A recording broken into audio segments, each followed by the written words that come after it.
Kenaikan pajak pertambahan nilai atau PPN 12% dikhawatirkan akan berdampak ke inflasi, daya beli masyarakat, dan pertumbuhan UMKM. Ketika PPN itu dinaikkan, ada kecenderungan konsumsi itu bisa turun anjlok antara minus 0,2 sampai minus 0,3%, itu perhitungan yang paling konservatif.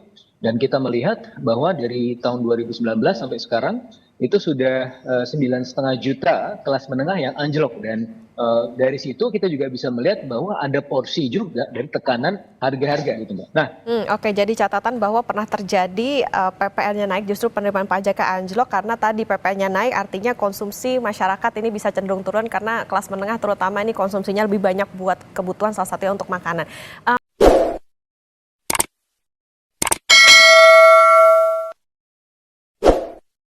Assalamualaikum warahmatullahi wabarakatuh.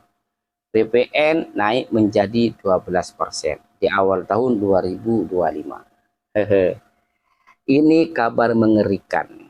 Sebagai pelaku usaha di bidang alat rumah tangga, saya sangat merasakan betul tentang turunnya daya beli masyarakat saat ini.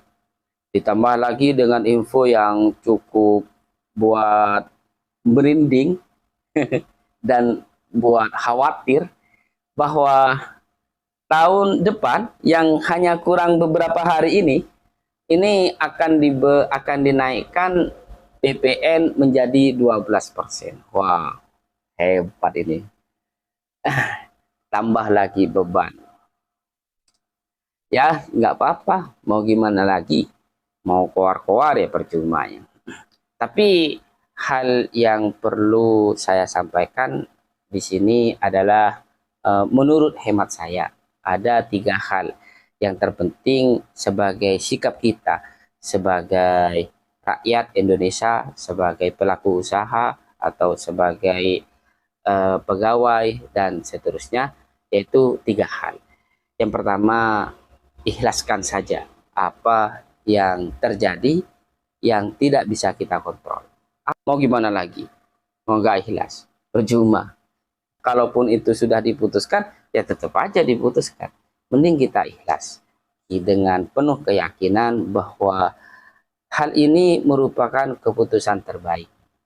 Untuk alasannya kan kita juga tahu bersama bahwa hal itu untuk kesehatan APBN, sebagaimana yang sudah disampaikan oleh Menteri Keuangan Sri Mulyani. Jadi ikhlaskan saja. Mudah-mudahan ini bisa memperingan kita, bisa memperbaiki kualitas kita ke depannya, dan bisa menjadikan pelajaran penting bagi kita.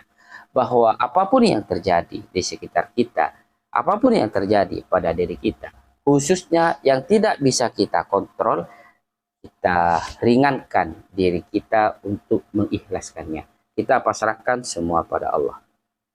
Yang kedua adalah hidup lebih efisien lagi.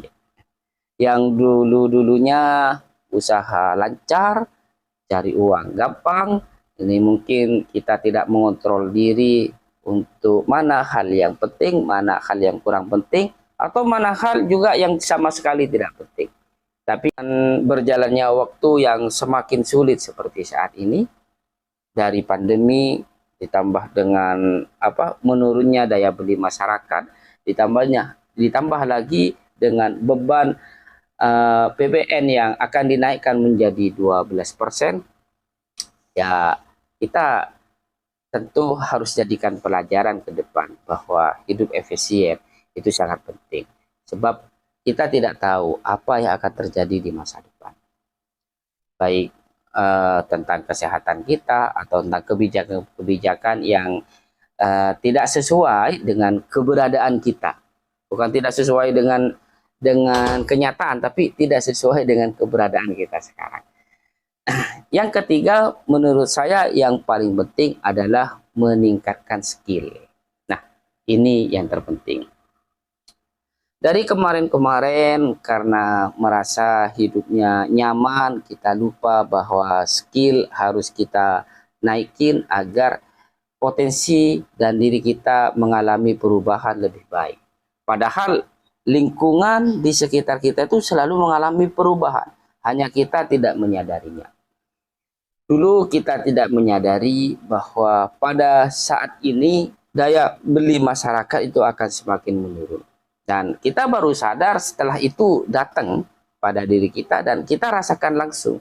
Kita baru sadari hal itu.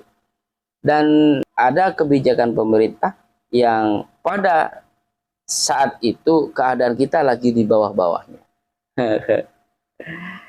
Namun kalau kita berupaya dari sekarang menjadikan pelajaran bahwa ke depan kita harus mengikhlaskan apa yang tidak bisa kita kontrol dan kita kontrol apa yang bisa kita kontrol, terus hidup lebih hemat, dan yang terpenting lagi bagaimana meningkatkan skill kita agar lebih baik. Bagi yang menjadi pegawai, meningkatkan skill saat pekerjaan itu lagi enak-enaknya, saat keadaan memihak dengan diri kita. Kemudian setelah beberapa waktu kemudian ada kebijakan, ada kejadian yang tidak sesuai dengan keinginan kita, maka skill kita sudah siap untuk menghadapinya. Kita yang pelaku wirausaha, ketika hidup lagi enak-enaknya, pelanggannya sudah banyak, terus pegawainya ada, terus suppliernya, stoknya juga ready, kita tinggal muter-muterin saja, tinggal mikir aja. Namun kita tidak boleh lupa bahwa skill pada saat zona aman seperti itu harus tetap ditingkatkan. Karena bisa jadi suatu saat nanti ada hal-hal yang sangat tidak sesuai dengan keberadaan kita, yang sangat tidak mendukung dengan keberadaan kita. Kalau skill kita bisa naik, insya Allah, meskipun kita tidak bisa berkembang, paling tidak kita bisa bertahan dan ada harapan untuk lebih meningkat lagi. Mudah-mudahan bermanfaat. Cukup sekian. Wabillahi. Assalamualaikum warahmatullahi wabarakatuh. Oke.